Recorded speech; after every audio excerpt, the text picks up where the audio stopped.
Hey folks, this is Matt once again, and if you're seeing this, it's the same day that I posted a review of this, which was sort of a what I've seen lately, and this is the other one I've seen lately. Because the Roddy Piper, Billy Blanks, I want to say that maybe later on, or maybe it'll be after. Who knows? But I also saw this one called Hardcase and Fist. Again, thanks to Ben, that's this one. They escaped from Folsom Prison. Now they must prove their innocence. Ted Pryor and Carter Wan in Hardcase and Fist. Directed by some hack. I'd call this guy a hack. He's a hack director. Tony Zarandest. Which I cannot believe this guy is still working.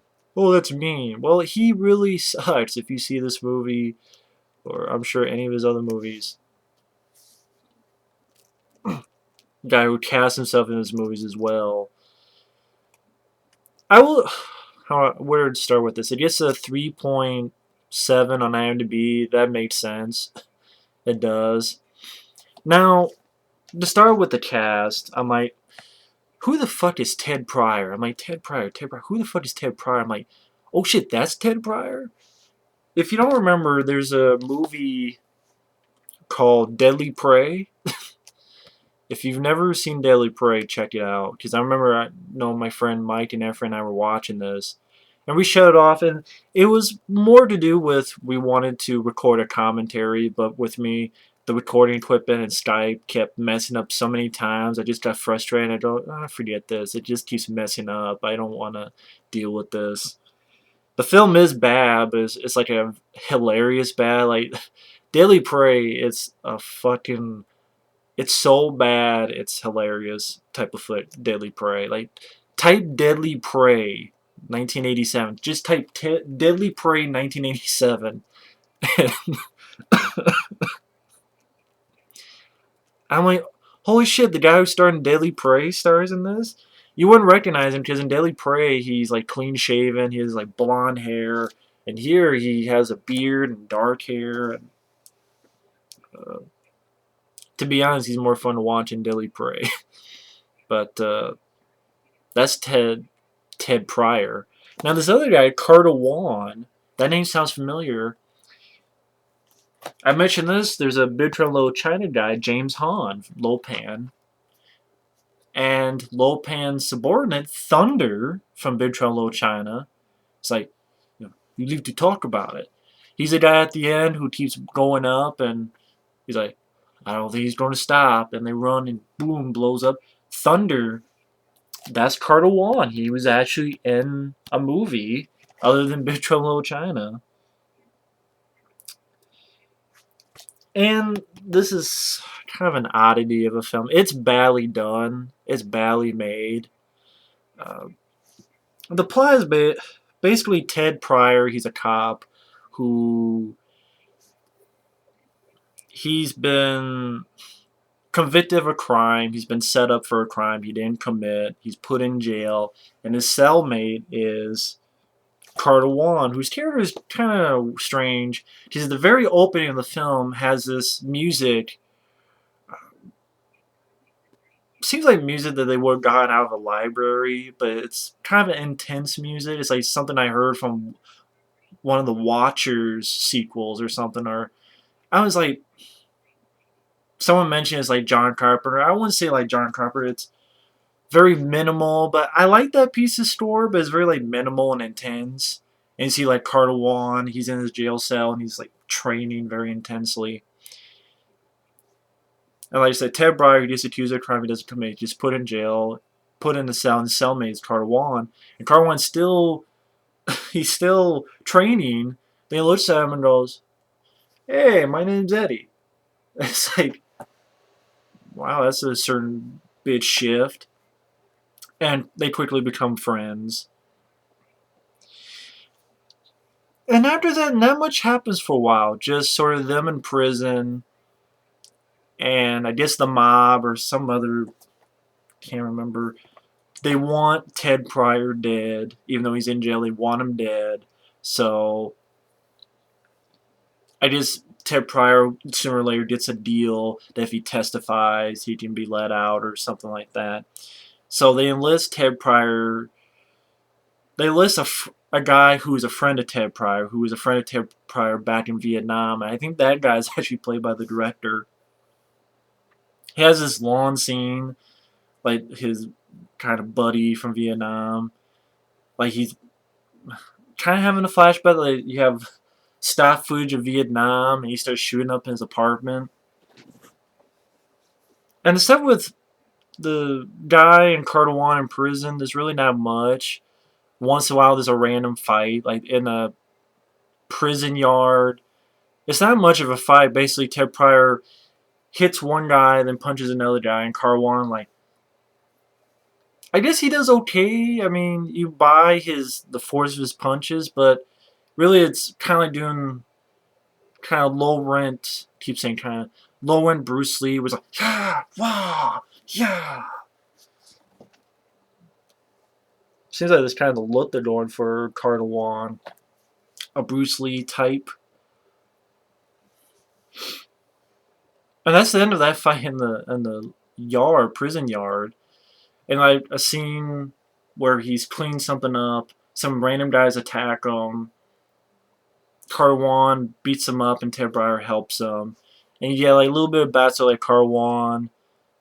His girl was sleeping with someone, and he killed the guy, and he's in jail, and he really doesn't know what he's going to live for. And Ted Pryor's like, hey, you don't come with me, I'm going to testify. So they get out. His buddy, the Vietnam guy, comes, stops it, ready to kill him, and it's like, okay, you know what? I changed my mind. I'm not going to kill you. And they did this long car chase with him, Cartawan, his buddy who let him live, and his buddy's like this other girl get in this van, and then the other bad guys happen to be there, and they chase. Long ass chase. Long ass chase. What's funny is that when you're watching the scene, they never have a view of Cartawan inside the van. I'm like, this is it's just going on so long. It's like they don't know how to cut. It's like here they are driving and driving and driving and driving. Then here they are going and going. Here's a train, and here they come and they come, and uh, it's like really dragging and dragging. And it's funny. They have like a close up of Ted Pryor shooting, or a close up of the his Vietnam buddy who decided to help him out instead, and the other girl who was with him.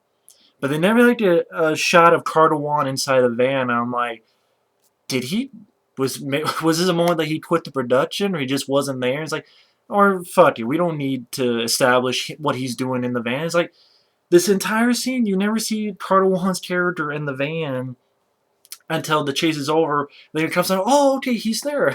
Because I'm thinking, shit, did he get into the van? Is he gone? Did he get killed off screen? I'm like, oh, okay, he's coming out of the van. Now I know. Because certainly they had like a 5 or so minute car chase shootout that you didn't even show one damn little sequence of him in the van or trying to shoot or whatever. And I'm like, that's strange. And they run off and they try to steal a car. And this guy is ready to shoot him. And just this guy is also a guy who was in Vietnam. He's a black guy. And you could tell it's just such a cheap production because like the dialogue, the audio, you have your principals here, and like the guy's like far away. His dialogue's like very muted. You can barely hear him, but you can barely hear him. It's like what? You can barely hear him. And speaking of that, Cartawan, I swear to God, a lot of his dialogue I could not understand what the hell Cartawan was saying. I don't know if it's what they recorded or it's just Cartawan. He's trying his damnedest to speak English. But a lot of times I'm like, I don't know what Carwan's saying. I don't know what. I had to rewind it a couple times. Like, what'd he say? What'd he say? Huh? I wish there was subtitles. I'm like, what'd he say? But yeah, the audio is like, what's it guy? And they did, and the bad guys get there, and pretty much everybody but Cartawan and Ted Pryor dies, and they leave, and they have Ted Pryor's girl. And then what's funny is they get to the scene where, Carwan's like, okay, we have our own destiny. I need to go see my girl. since I've been in jail for so long, I need to see if we could patch things up or whatever. You go do what you do. So Carwan comes in. His girl's like this, titties are out. She's a stripper.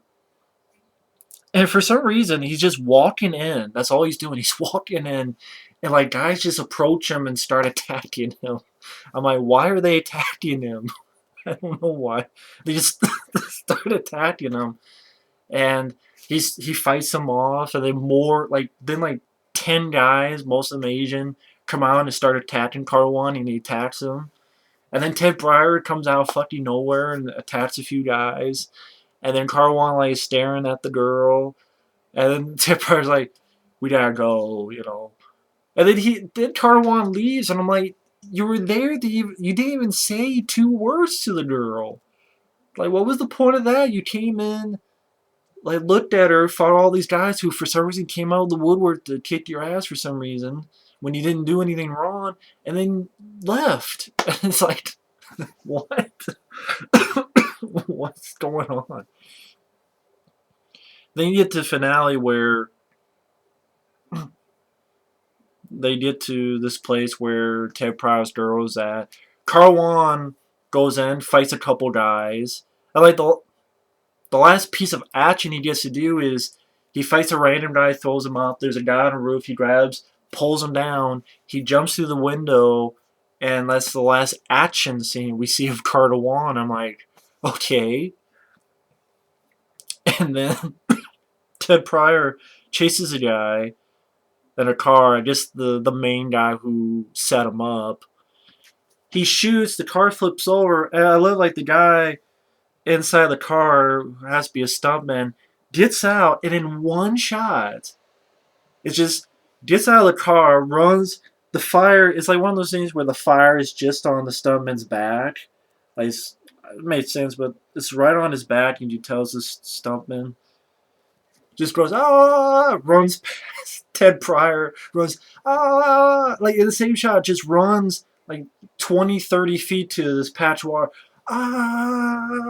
Then jumps in. And then he seems fine, but he's like, put me out of my misery. And then the guy sort of does this. I'm like, did he faint? Did he die? I don't know if he fainted or he died. And then Ted Pryor's still looking. And then there's Cartawan comes out with Ted Pryor's girl. And Cartawan does like this. And like the girl looks at him. I'm like, does this girl even know who the hell Cartawan is?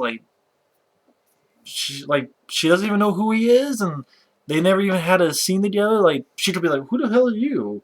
Are you two together? Like, are you a good guy? Like, nothing. And like, Cartawan does this, and Ted Pryor, I don't even know if Ted Pryor's even looking at Cartawan, or if he's still looking at the guy he maybe not killed.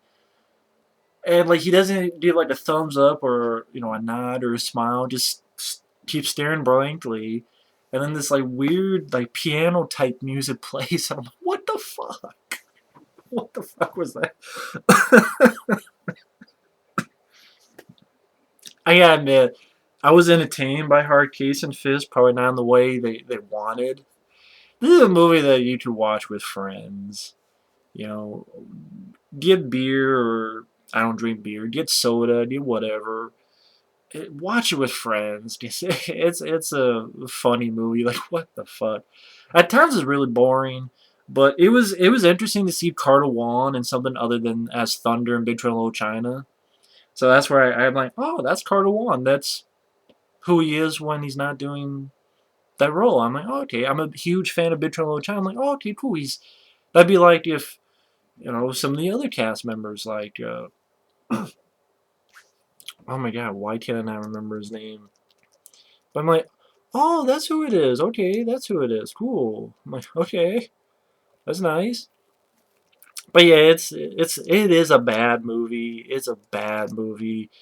I probably only watch this again, either flip through the car one, like, okay, that's cool, or whatever. But it is a bad movie. It's not a good movie at all. Dennis Dunn. That's what I was going to say. Dennis Dunn. If Dennis Dunn had done some random action movie, like, hey, cool, I'd like to see him. It's a bad movie, but okay, there. But yeah, it's a bad movie. But I'd be curious to hear my friend Effrey and Jose 707 Legend. What your guys' thoughts? Hardcase. It's a bad movie, but but it's so badly directed. The director should not direct it again, but somehow he does, and I don't know how the hell it happened. But that's Hardcase and Fist, and it's like they're going to prove their innocence, but they never really do in movies.